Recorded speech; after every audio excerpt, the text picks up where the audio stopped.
All right, we're in section 12.4 where we're going to look at volume of prisms and cylinders. So we have definition of volume is a solid is a number of cubic units contained in its interior. All right, it's labeled as cubic units. So if it's inches, it's cubic inches. If it's meters, it's cubic meters. So like area, it has the 2 on the top. With volume, it has the 3 on the top. So um, first things first is looking at the formula.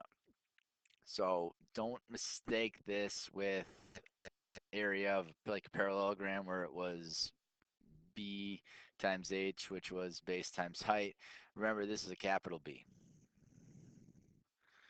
So since it's a capital B, it's stating that it's the area of the base, whatever that area happens to be. So like for example, this one right here, the base is a rectangle, so you're going to use the rectangle formula, so it's base times by height. If you were to look at this specifically, a rectangular prism, the volume would be then length times width times height. That is probably the more common uh, common way that it is said, but to kind of give you a broader example, we're attaching any area of a base. So if it's a parallelogram, if it's a square, if it's a trapezoid, stuff like that.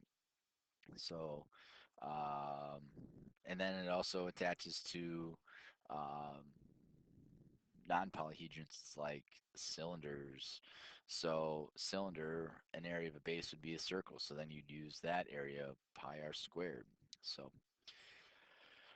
um, so looking at these examples here, we want to find the volume of the figure.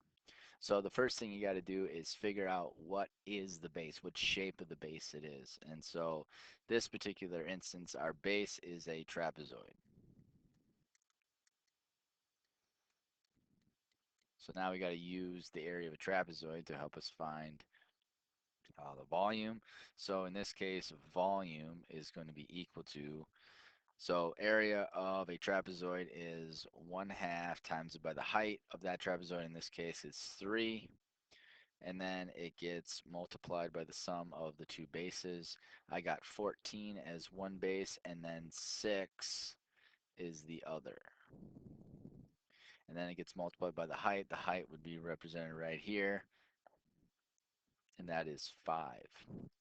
So first things first, I'm going to take 14 and add to 6, so I get 1/2 times it by 3 times it by 20, and then it gets times it by 5. So I just multiply those 4 terms together to get our volume. So I got 1/2 times it by 3 times it by 20 times it by 5. So I get a result of 150 cubic centimeters. The figure on the right is a cylinder. So looking at volume here, I got to take care of the area of the base. So that is pi r squared. Well, the radius is 9, so I got 9 squared, and then it gets multiplied by the height, which is 6. Okay, doesn't specify whether it wants the exact value or the approximate value. I'm just going to approximate. So we go 3.14 to represent pi, times it by 9 squared, which is 81, times it by the height, which is 6. So 3.14 times it by 81 times it by 6 gets us a value of 1,526.04 cubic feet. All right. Now here, they want us to find the value of x. So in this particular instance, if you notice that this value here is the same as this value, is the same as this value. What we have is a cube. Anytime we're trying to find the volume of a cube, it's going to be whatever that side is cubed. So they're telling us that the volume is 90. So I got 90 is equal to x cubed. Now you might be thinking, how are we going to find x when it's raised to the third power? There are two different ways that you can do it. First things first, instead of square rooting both sides, you're actually going to cube root both sides, which means that it looks like a square root, but you have that 3 attached to the left-hand side.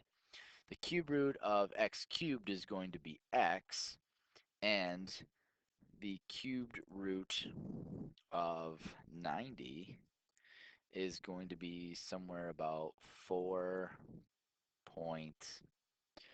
All right, you can check your answer by simply taking 4.48 and cubing it and see if you get something close to 90, because if you took 4.48 and raise it to the third power, you get something really close to like 89.91, which is really close to 90. So just because of our approximation, that is where we got a little bit short on the value.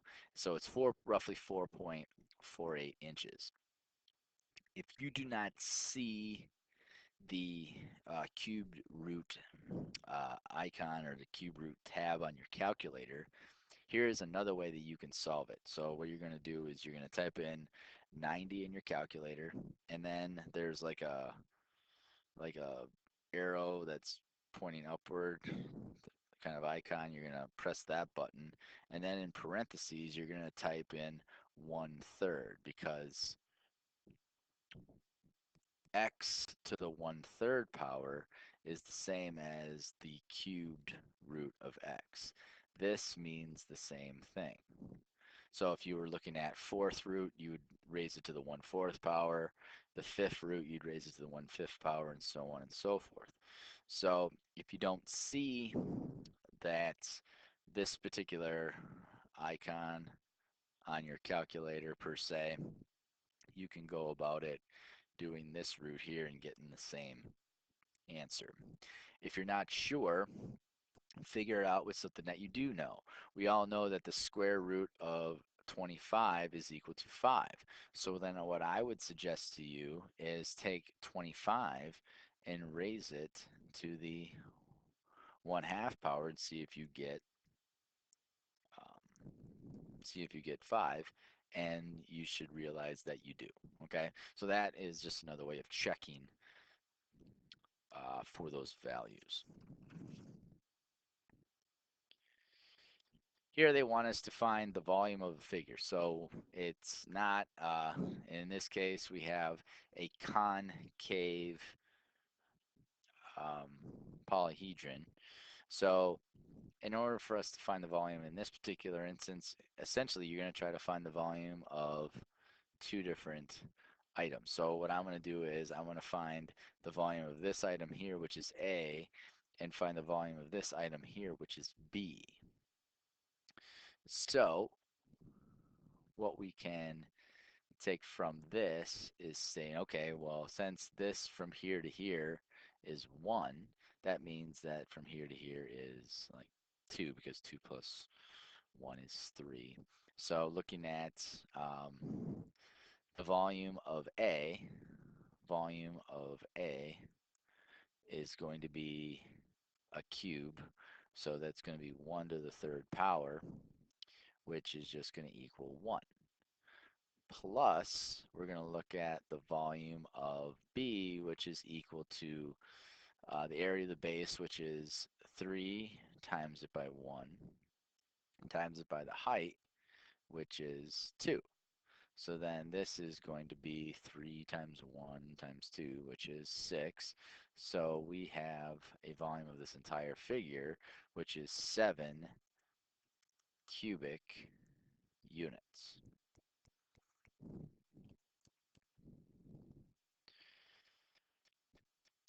Another thing um, is being able to find out volumes of right prisms, which we've exclusively looked at so far, and oblique figures.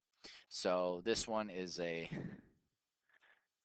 right figure, this one is an oblique. Thing is, the formulas don't change. So if you look at both of these uh, diagrams, they have the same radius and they have the same height. So it doesn't matter if it was this right cylinder on the left or the oblique cylinder on our right, you're going to use the same formula. For both problems, it's going to be volume equals the area of a circle, which is pi r squared, which is 4 squared, times it by the height, which is 7. So now you just go over here and say it's 3.14 times it by 16 times it by 7. So 3.14 times it by 16 times it by 7 gives us a result of 351.68 cubic centimeters. Okay, means the same for both. Final problem here, they want us to find the volume of this figure. What it is, we have a rectangular prism, and then looks like there is like another rectangular prism that's like boarded out, and so essentially you're going to find the volume of this large prism here. We'll just call that prism A, the large one, which is length times width times height, and then it's going to be subtracted by the boarded out prism, and in this case is going to be length 9 times width 4 times height, which is also 14. So looking at the first set of parentheses, I'm going to take 26 times 17 times 14. I get 6,188. It gets subtracted by 9 times 4 times 14, which gives me 504. So 6,188 subtracted by 504 gets us 5,684 cubic centimeters. And that is being able to find volume of prisms and cylinders. Hope this helps. Until next time.